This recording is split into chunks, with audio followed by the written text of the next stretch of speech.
England had the chances but lacked the execution to beat the All Blacks. My name is Mark, let's talk rugby.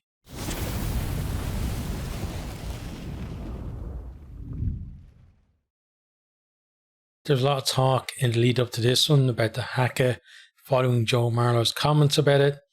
New Zealand definitely looked fired up when they're doing it. Crowd were singing Chariots, and that England's team as well, they stepped forward to the halfway line to meet the challenge. So you could see already bubbling up nicely in this one, and I felt like it was going to be, a decent occasion. So first of all, we have good carries from Itoje and Smith. All Blacks, they get pinged at the breakdown. Smith's lost a penalty from right in front. England early lead 3-0. New Zealand then on the edge of England 22 to get it wide to Satiti. He's tackled by Freeman. Then Furbank decides to step in to help him. Satiti offloads from behind Furbank's back to find Talea on the wing, and he easily beats Genge, who was coming on the wraparound to cover. Barr converts from out wide, 7 points to 3, New Zealand lead. Not sure Furbank needed to step in the way he did there. Probably a bit of an error really in terms of defence, and then the fact that Genge had to be the one out there to cover really didn't help England's cause. England then, they got penalty advantage. Smith dropped back into the pocket, but drop goal attempt very poor. It's off target, drops well short as well. We do come back though for the penalty. He lands that for 7 points to 6. England, they're on top in the scrum. The blitz defence caused New Zealand some problems. New Zealand dropping a lot of ball, a lot of handling errors compared to, kind of classic New Zealand teams or even just standard New Zealand teams of the past. But New Zealand do manage to expose England's defence again. Bit of a scissors move between Beauden Barrett and Will Jordan. Puts the fullback through a massive gap. No one able to catch him from there. Over he goes for a try. And funny thing is, I told you in the preview, if you watched it, that he was going to score a try in this game. The guy just seems to be almost guaranteed a try every game. It's crazy when he plays for New Zealand. But Faye Wibosi, he was out of position and left that gap for them to exploit, but still well exploited by New Zealand, and showing that, even if they are kind of having a bit of teething problems, adjusting to the way Razor wants to play, still show, when they get the chance, they can show their class. Sam Cane then gets pinged for a tackle off the ball. New Zealand were doing that a lot as well. A lot of tackles off the ball in this game. Smith once again lost the penalty, 14 points to 9. England are staying in touch, but they're really struggling to create any try-scoring chances at this point. And it really continued through the game as well. You look at the talent they have, available to them. The fact that Smith was at 10 as well, you would have expected, them to be creating more chances, even against a team like New Zealand. Felt like their ball out of the ruck was a little bit slow as well. It didn't really help them with that. Didn't allow Smith to kind of scan and spot some gaps and stuff like that. But still, given his billing, I would have expected a bit more from him. But if people are talking about, maybe it's, Borthwick's, plan, or, maybe I think it's a bit of each, honestly, because Smith is the kind of player that I think if he sees the chance, he's going to go for it. And England just weren't creating the space and creating the chances. But from here, England's scrum, they're on top, when they had their first choice front row on. They win another penalty there. And the most difficult kick for Smith so far, about 40 metres out, but it's pretty straight. And he makes it a 2-point game of 14 points to 12.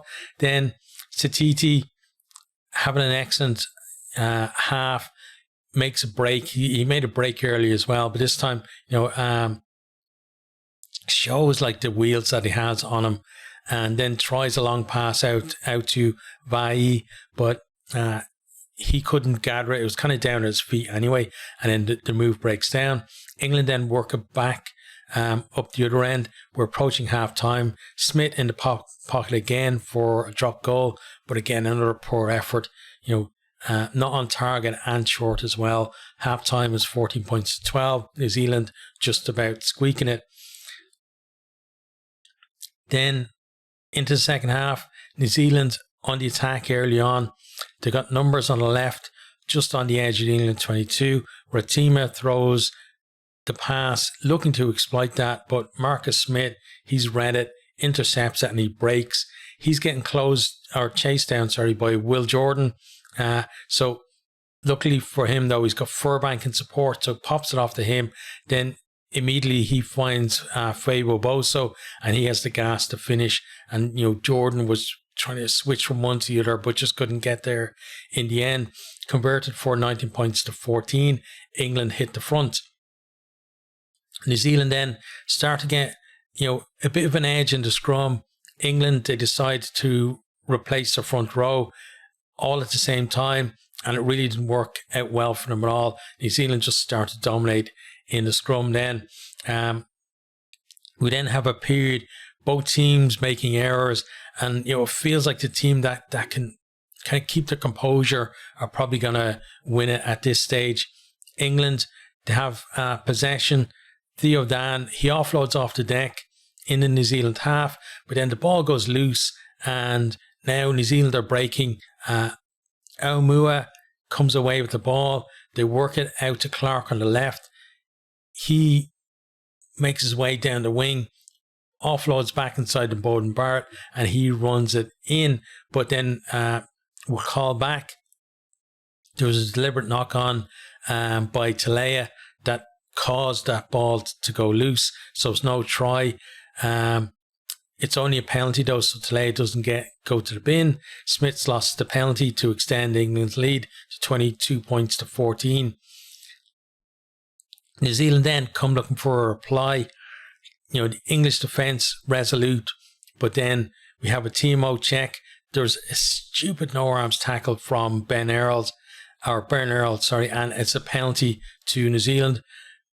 Damien McKenzie nails that for 22 points to 17, and it feels like England, they need to score again because New Zealand are starting to get a bit of momentum, and a tight game like this, it always feels like you need just that one more score just to keep them at arm's reach. Then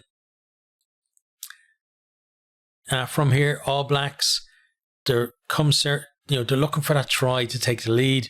They're deep in the England 22. McKenzie, he finds Jordan, who draws defenders before releasing Talea on the right wing. He's about 10 metres out. George Ford covering across, but Ford goes high and he's pretty much shrugged off by Talea. Talea kind of spins out that tackle, spins into the next tackle, and his momentum takes him over the line to score in the corner. And basically once he'd gotten rid of Ford, by the time the English defenders got across, it was too late. Like, momentum was always going to get him over in the corner, I think.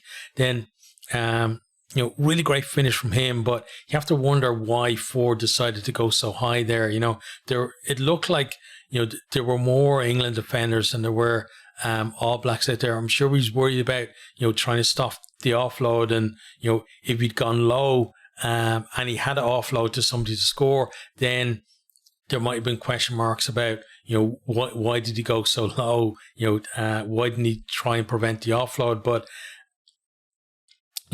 at least if he'd gone low and chopped him, he probably would have stopped him scoring.